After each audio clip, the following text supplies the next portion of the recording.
તે સાથે આગળ વધીએ તો સ્ટરલાઇટ ટેકનોલોજીસના પરિણામ ડિક્લેર થઈ ચૂક્યા છે। કંપનીની આવકમાં વધારો જોવા મળ્યો છે અને પ્રોફિટની અંદર પણ વધારો જોવા મળ્યો હતો। પરિણામ પર વધુ बातचीत करवा अपनी साथ जोड़ाई रहे कंपनी सीईओ और डायरेक्टर आनंद अग्रवाल। सर आपका बहुत बहुत शुक्रिया सर हमारे साथ जुड़ने के लिए। सर मेरा पहला सवाल होगा ये तिमाही आप कैसे देख रहे हो और आपको क्या लग रहा है आने वाली तिमाही कैसी रहेगी, मुझे थोड़ा सा बैकग्राउंड बता सके तो। जी हाँ विराट जी, ये जो कंपनी है हमारी इसमें टेलीकॉम और पावर दो पीस हैं और इस तिमाही में हमने करीब 27% ग्रो किया है ईयर ऑन ईयर बेसिस पे। और दोनों जो बिजनेस हैं टेलीकॉम बिजनेस और पावर बिजनेस दोनों में अच्छी ग्रोथ देखने को मिली है। टेलीकॉम बिजनेस अच्छा ड्राइव हो रहा है, जो ये डेटा का डिमांड है ग्लोबली आ रहा है, 4G का डिमांड है, ब्रॉडबैंड का डिमांड है। और पावर में हम पावर ट्रांसमिशन के प्रोडक्ट्स बनाते हैं, इंफ्रास्ट्रक्चर बनाते हैं, उसमें भी अच्छी ग्रोथ देखने को मिली है। ओके सर मैं थोड़ा सा और एलोब्रेशन जानना चाहूंगा, अगर आप मुझे टेलीकॉम सेक्टर के बारे में बता सके। टेलीकॉम बिजनेस जो है आपका उसको आप कैसे देख रहे हैं, और हम देख रहे हैं कि बहुत सारी जो है वो मुश्किलों से ये पूरा सेक्टर गुजर रहा है, आप उसको कैसे देख रहे हैं और उसके ऊपर कंपनी का क्या आउटलुक है आगे जाके। ये टेलीकॉम सेक्टर हमें तो काफी स्ट्रांग दिख रहा है इंडिया में भी और ग्लोबली भी। टेलीकॉम सेक्टर में एक ओवरऑल ट्रांसफॉर्मेशन हो रहा है। जो आज तक रेवेन्यू रहती थी वॉइस में, अब एक करीब 15-20% रेवेन्यू आ रही है सर्विस प्रोवाइडर्स की डेटा से। और जो डेटा की रेवेन्यू है सर्विस प्रोवाइडर्स की काफी अच्छी ग्रोथ हो रही है, उनमें 60-70% डेटा के रेवेन्यू की ग्रोथ हो रही है ईयर ऑन ईयर। उस डेटा के रेवेन्यू को और ग्रो करने के लिए सारे सर्विस प्रोवाइडर्स अपने फाइबर का बैकहॉल बना रहे हैं, फाइबर डिप्लॉय कर रहे हैं। और हमारी जो कंपनी है वो ऑप्टिकल फाइबर भी बनाती है, केबल सप्लाई करती है और टेलीकॉम नेटवर्क भी बनाती है। तो उस वजह से हमें आउटलुक बहुत स्ट्रांग दिख रहा है प्राइवेट सेक्टर से, गवर्नमेंट से। और ये जैसे अभी कल स्मार्ट सिटी का अनाउंसमेंट हुआ, उसमें भी काफ़ी अच्छी अपॉर्चुनिटी है। तो टेलीकॉम सेक्टर से हमें काफ़ी अच्छी उम्मीदें हैं और वो ऑर्डर बुक और रेवेन्यू दोनों में दिख रहा है। ओके और उसी वक्त अगर देखने जाए तो जो पावर बिजनेस जो है वो अभी भी लॉस मेकिंग में है, उसके चल के क्या स्ट्रेटेजी है मैनेजमेंट की।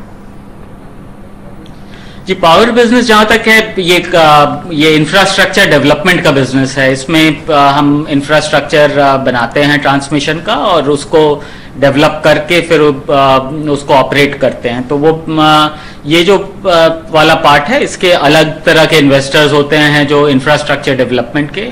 तो ये हमने करीब पिछले साल मई में डिसाइड कर लिया था कि टेलीकॉम और पावर सेक्टर को डीमर्ज करेंगे।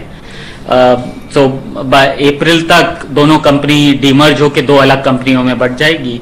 एक कंपनी टेलीकॉम की हो जाएगी जो लिस्टेड रहेगी और जो पावर वाली कंपनी है वो अनलिस्टेड होकर डीमर्ज हो जाएगी। जी बिल्कुल। तो आगे चल के ये पावर जो बिजनेस डीमर्ज होकर आएगा और एक अलग एंटिटी बनेगी, उसको लिस्ट कराने की कोई योजना है अभी।